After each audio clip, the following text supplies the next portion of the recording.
Introducing Neon Swim, the revolutionary app designed for swim coaches who demand more. Interval groups in Neon Swim are used when all swimmers perform the same set, but with modifications to specific lines, such as different intervals, reps, or distances. This feature supports up to 6 different interval groups per line. Let's take a look at the workout we made in the last video. A few more sets have been added to make it into a full workout.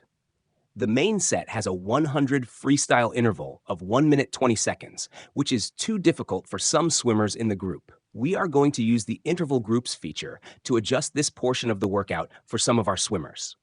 We'll tap the corresponding options button for the main set. By default, when we add a line, all interval groups have the same parameters. By editing a line, we can change the parameter for different interval groups. Tap the line to edit. Select the interval group to edit. In this case, we'll pick the B group and give it an interval of 130. Tap the Edit Line button to save your edits for that interval group. Although interval groups are called interval groups, we can actually edit any parameter of any line. For the C interval, we'll update the interval to 140, but they'll only do 2 reps. And for the D interval, we'll keep them on 120, but they'll just do 75s.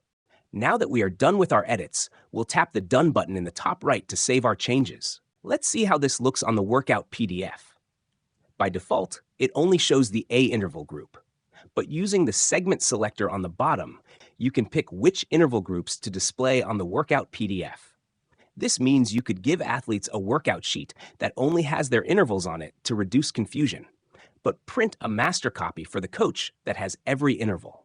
Thank you for watching this tutorial. We hope you found it helpful in getting started with Neon Swim. Check out our other videos where we dive deeper into the app's advanced features. Happy coaching!